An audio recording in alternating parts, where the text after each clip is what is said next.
Hey, and welcome to Unlearning Stress, the podcast where we break the rules and cycles that keep you overcommitted, overstretched, and just plain exhausted, and replace them with something better. No fluff, no guilt, just real talk, real solutions, and expert insights to help you shift the way you live.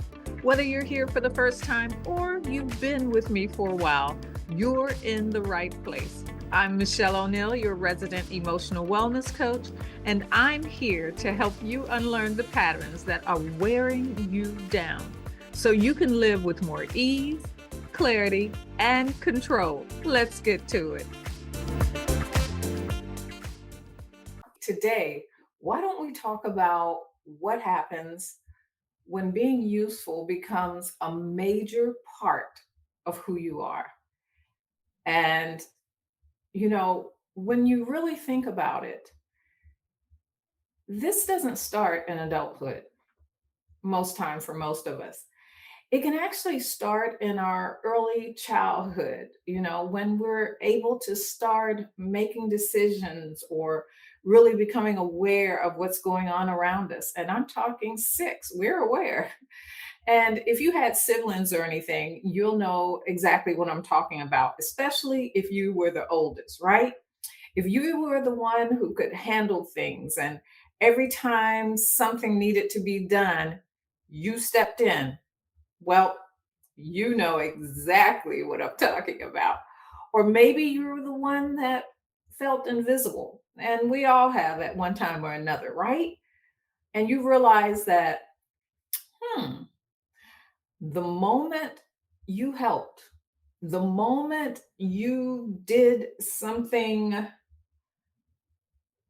something to help or something to contribute, you were now seen and somebody noticed you and you mattered. It was a different privilege now that you had. And without even realizing it, this pattern, it started taking shape in your mind. And you started learning that if I want to be seen, I help. If I want to matter, I step in. And from there, you really had only two choices. And which one were you?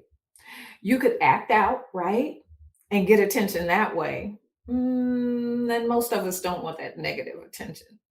Or you could become the one who handled things, took care of things, helped, fixed things, and made things easier on those around you, right?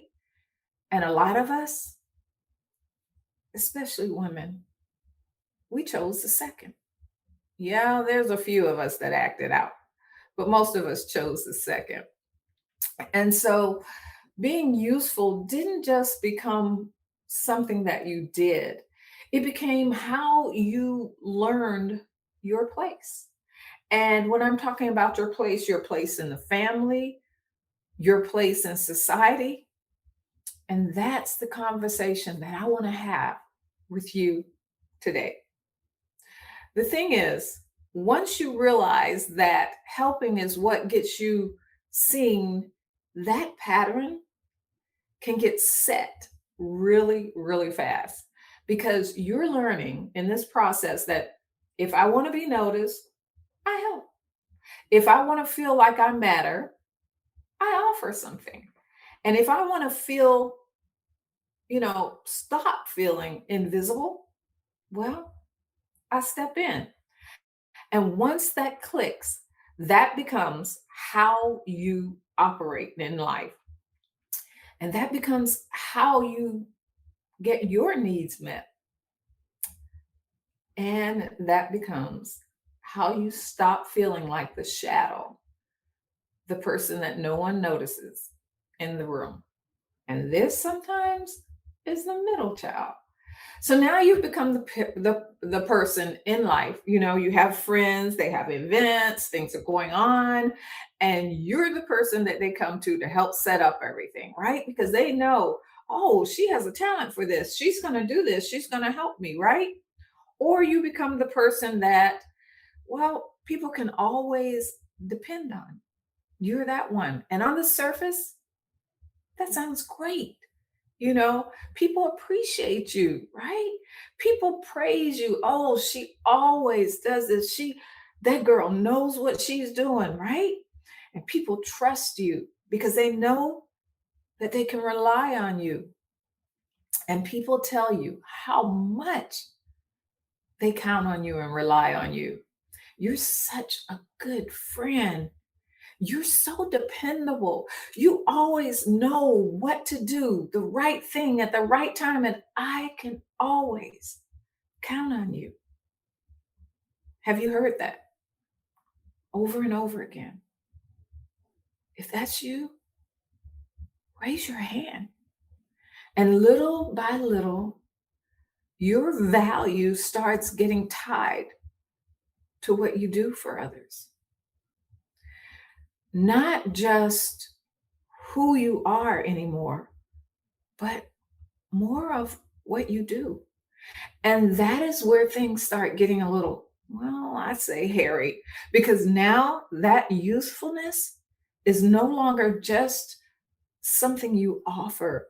It starts becoming the way that you see your value and how you calculate your worth because you've lived inside of that role for so long.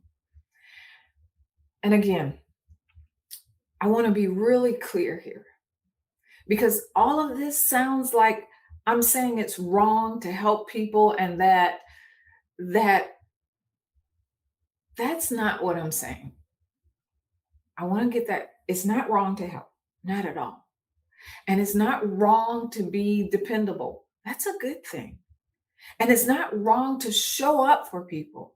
I like being the one that I know will show up. I'm always saying, I got you. Those are all good things. They really are. The problem is when that becomes the way you see your value. Can you see past that? The problem is when the reason that you're always stepping in and helping others and always offering is no longer just because you genuinely want to help. Can you say that what you're doing is because you really want to help and you're 100% honest with yourself? Because sometimes underneath that, you started believing this is what makes me seen. This is what helps me or makes me matter to those around me. And when those thoughts become,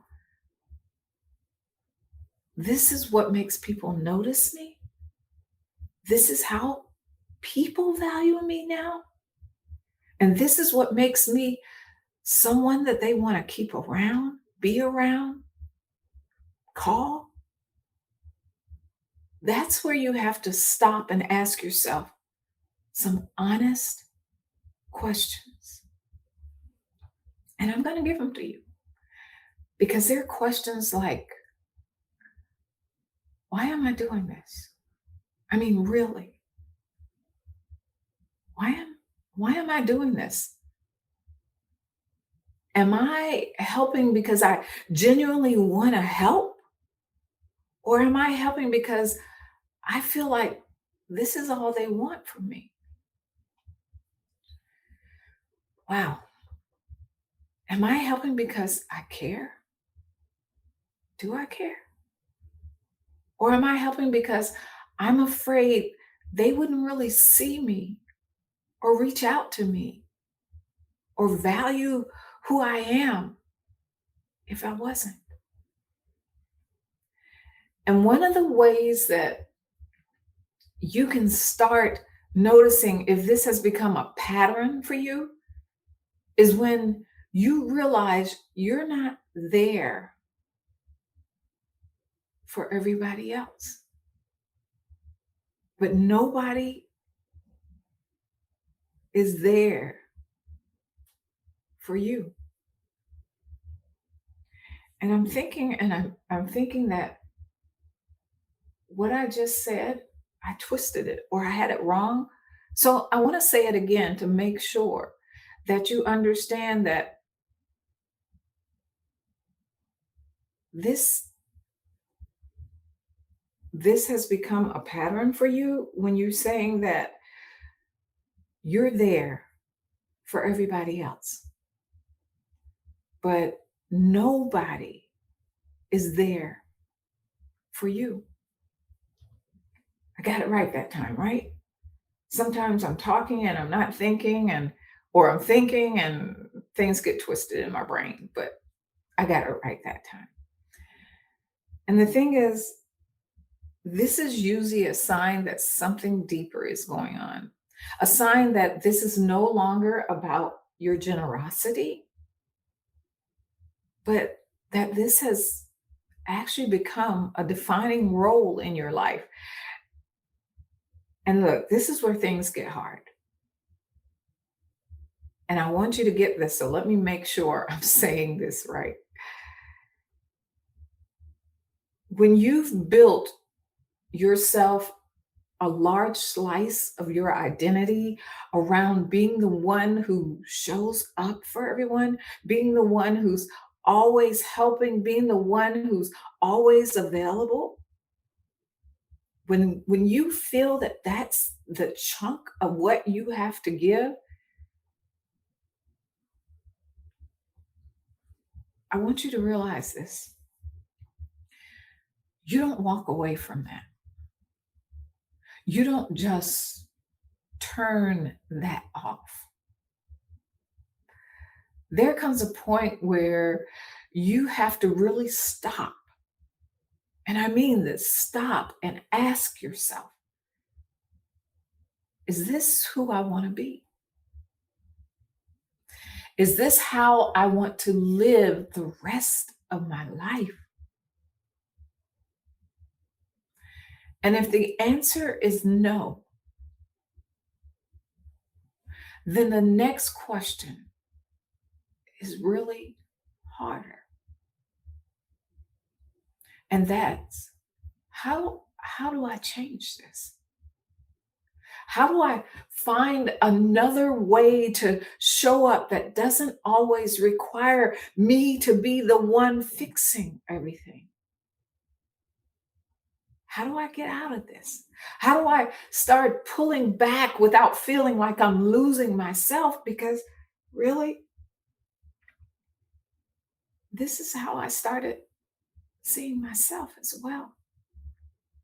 This is how I started thinking this is all I really have to offer. This is the only way that people are going to see my value. How do I shift those relationships in my life where people who are used to me being that person? How do I start helping them see that there's more to me? How do I retrain my family when this is how they saw me from day one, from the day I birthed them, from the day I married him? How do I look at the people that I've called my friends and realize that some of this, some of these friendships were actually built on the role that I've been playing, how I show up in their life. And it's even deeper than that. How do I start believing that my value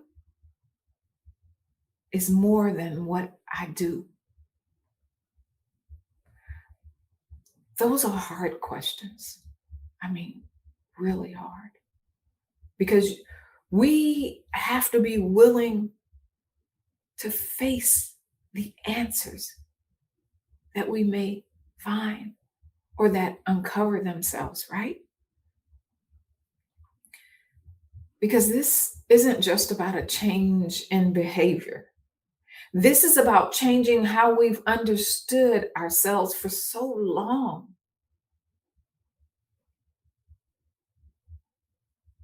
And you know what? There's one more question that's even harder. If my value isn't what I do, then who am I? And that's hard. And you know what? Right now,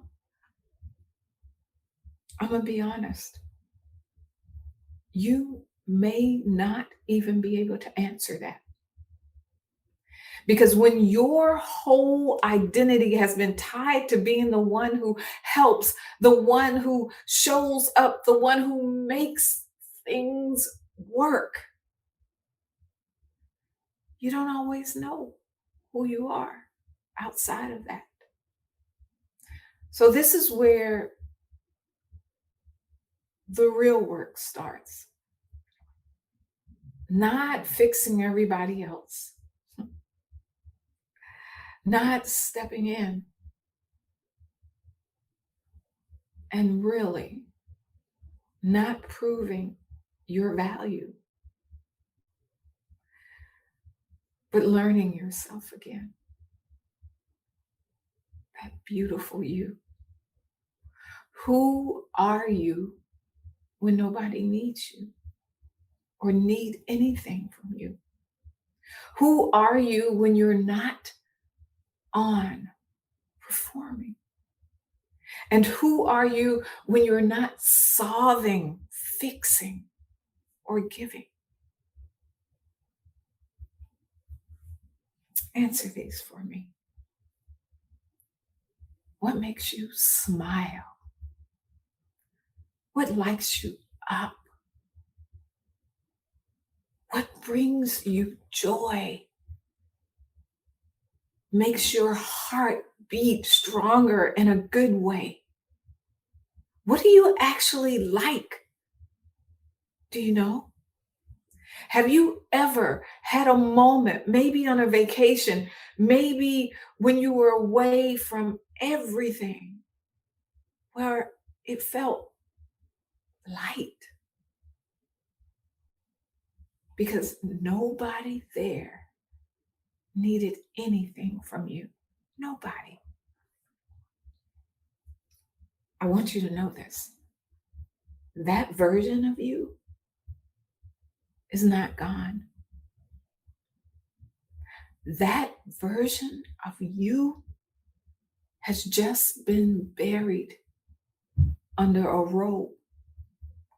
And the question isn't just, who am I without being useful?